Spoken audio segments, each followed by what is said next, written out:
Yang lebih kamu kuasai dirimu sendiri.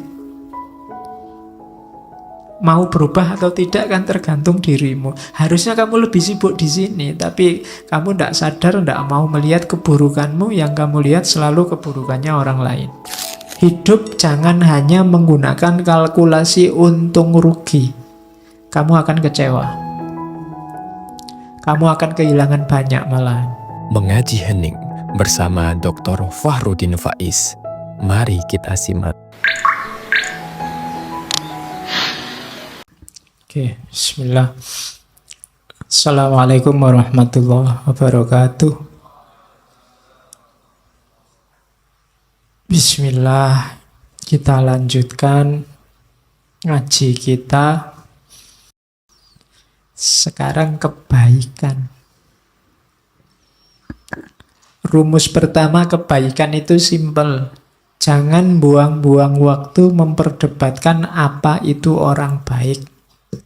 Jadilah orang baik, simple. Nggak usah terlalu banyak diskusi untuk membahas orang soleh itu kayak gimana ya Pak. Pokoknya jadilah orang soleh. Nggak usah terlalu banyak debat kalau untuk ini. Kita memang sering terlalu banyak diskusinya, banyak membahasnya, banyak tanyanya. Jalannya jarang. Kita bahas secara detail kira-kira ya. Waktunya tahajud yang afdol itu sepertiga malam itu jam 3 pas, apa kira-kira jam 3 lebih-lebih 15, apa jam 3.30. Itu diskusi ini ngono. Sholat ndak Pak. Iya. Kamu diskusi tentang terawih itu 20 apa 8, mati-matian nyari dalil yo. Terus ndak terawih. Itu namanya kamu sibuk memperdebatkan apa itu orang baik, tapi kamu ndak jadi orang baik. Jadi sudah diselesaikan saja debatnya, diskusinya, bahasnya. Ayo jalan dengan kebaikan masing-masing yang kita yakini. Makanya Al-Quran itu secara tegas motong, mungkin itu semacam motong debat. Ya memang Allah menciptakan manusia itu beda-beda, syir'atan wa minhajan. Ada aliran-aliran, ada pendapat yang berbeda, ndak apa-apa. Liyabluwakum fima atakum, untuk mengujimu, ndak apa-apa memang. Kamu diuji dengan perbedaan itu. Selanjutnya fastabiqul khairat. Jadi orang baik, berlomba-lombalah jadi orang baik. Bukan berlomba-lomba mendiskusikan kebaikan. Jadi rumus pertama itu. Kalau kita berlomba-lomba jadi orang baik, hidup kita sendiri dan bersama orang lain insya Allah juga baik. Hari ini kan kita ndak berlomba-lomba dalam kebaikan, tapi berlomba-lomba sering-sering nyari salahnya orang lain. Terus akhirnya debat, mana yang lebih benar, mana yang lebih salah. Akhirnya ndak ada yang menjalankan, isinya debat.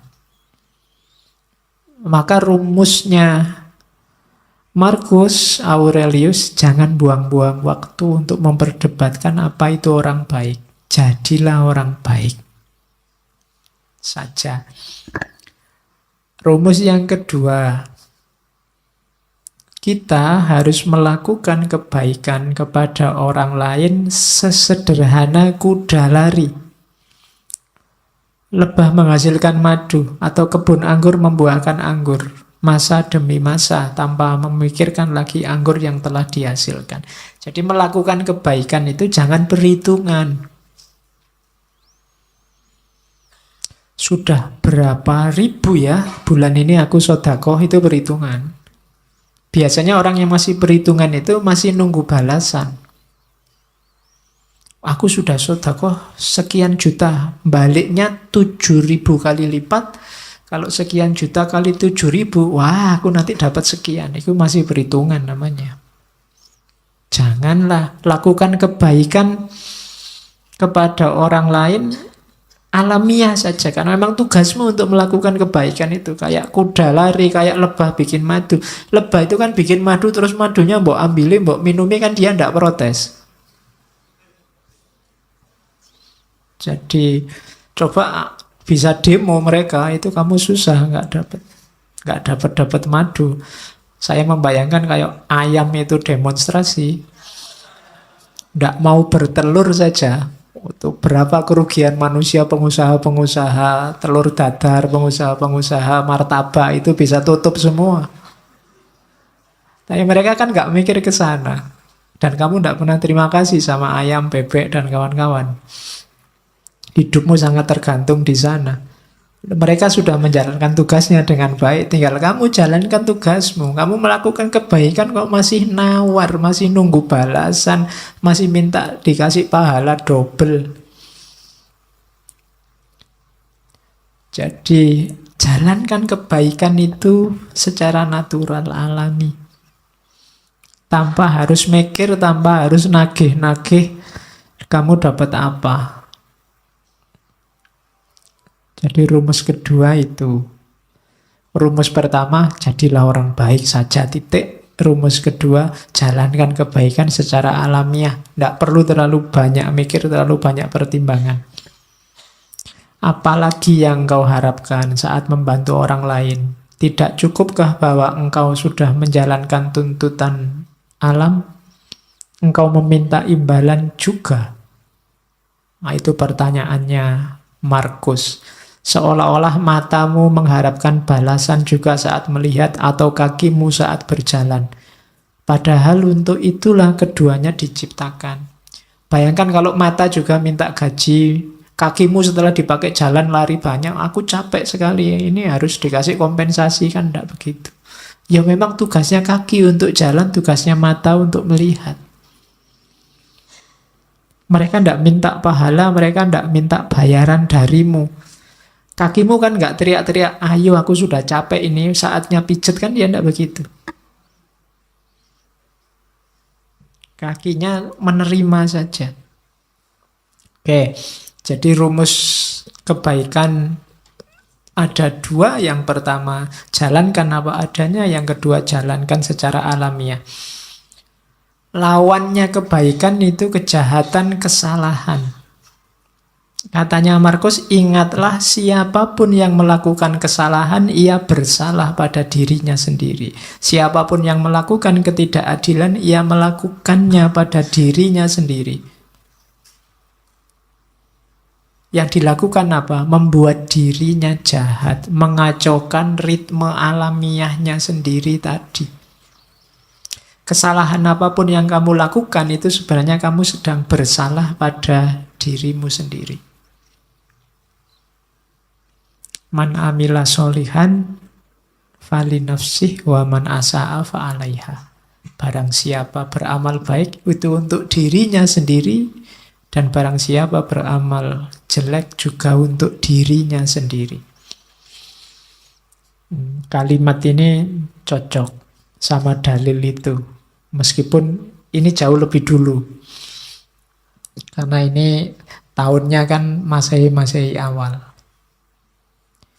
Jadi kebaikan itu lawannya salah, dan ketika kalian melakukan kesalahan, yang kamu hancurkan adalah dirimu sendiri, bukan orang lain. Meskipun salahnya pada orang lain. Ini rumus selanjutnya, kebalikannya rumus tadi. Sama-sama simpelnya. Kalau tidak benar ya jangan dilakukan. Kalau tidak baik, tidak benar untuk dikatakan, ya jangan dikatakan. Rumus selanjutnya, jangan bertindak seolah engkau akan hidup 10.000 tahun lagi. Kematian akan menggantungmu. Saat engkau masih hidup, milikilah dan masih memiliki kekuatan, lakukan kebaikan. Karakter yang sempurna itu hidup setiap hari seakan ini hari terakhir, tanpa membuat kacau, tanpa tidak peduli, tanpa pura-pura. Jadi lakukan kebaikan sekarang. Nggak usah nunggu nanti, nggak usah membayangkan besok lah Pak kalau tua Pak, saya tobat, saya mau nyufi, saya mau nyepi, zuhud, uzlah. Lah kok nunggu besok? Durasi kita terbatas loh, sementara loh. Kalau kamu berbuat baiknya nunggu, nanti kalau nggak sempat berbuat baik gimana? Ya lakukan sekarang sesuai powermu, sesuai kekuatanmu. Saya sodakohnya besok aja loh Pak kalau kaya loh. Iya kalau kamu kaya. Kalau enggak kan sumpek lagi kamu. Ya sudah sejangkaumu kekuatanmu berapa sekarang sodakohlah. Nunggu apa lagi? Kamu membayangkan hidup 10.000 tahun lagi ya enggak mungkin katanya Markus. Sepanjang-panjang usiamu paling berapa? Jadi orang baik dan segera lakukan kebaikan. Tidak usah terlalu banyak rumus. Tidak usah mikir, sebentar Pak, saya ingin tepat dulu, saya ingin nunggu dulu kalau jiwa saya sudah siap, sudah matang, baru saya hijrah Pak. Tidak usah. Begitu kamu tahu itu kebaikan, jalankan. Nunggu Pak, mental saya belum siap Pak. Lah nunggu kapan lagi? Wong kamu ndak bisa jamin umurmu bisa sampai besok pagi apa bisa sampai minggu depan. Jadi lakukan kebaikan sekarang. Oke. Kemudian rumus kebaikan yang lain dari Markus adalah jangan terlalu ribet, terlalu peduli, terlalu sumpek dengan pandangan komentar orang lain. Keburukan-keburukan orang lain. Kita ini berbuat baik jarang, lebih sibuk bahas keburukannya orang lain. Itu kalau dikalkulasi kita itu defisit. Jadi bahas salahnya orang terus. Itu kan defisit namanya. Berbuat baiknya jarang. Katanya Markus adalah sesuatu yang menggelikan. Menggelikan itu berarti hasilnya orangnya harusnya ketawa. Saat orang tidak menghindar dari keburukannya sendiri. Yang ini mungkin dilakukan. Namun orang lebih suka menghindar keburukan orang lain yang tidak mungkin dilakukan. Yang kita bahas selalu keburukan orang lain. Yang ini susah, bahkan tidak mungkin untuk dilakukan. Orang lain punya dunianya sendiri. Yang lebih gampang adalah mengubah keburukanmu jadi kebaikan. Tapi itu tidak kamu lakukan. Kamu lebih sibuk dengan keburukannya orang lain. Seolah-olah kamu ingin orang lain itu jadi baik. Padahal itu susah karena menyangkut orang lain. Bahkan tidak mungkin. Sibuklah dengan keburukanmu untuk jadi baik. Ini lebih mungkin karena kamu yang menguasai dirimu. Nah, ini rumus kebaikan. Jadi jangan capek habiskan energimu untuk keburukannya orang lain. Orang lain itu tugasmu paling mentok kan mengingatkan. Dia berubah atau tidak di luar kuasamu. Yang lebih kamu kuasai dirimu sendiri.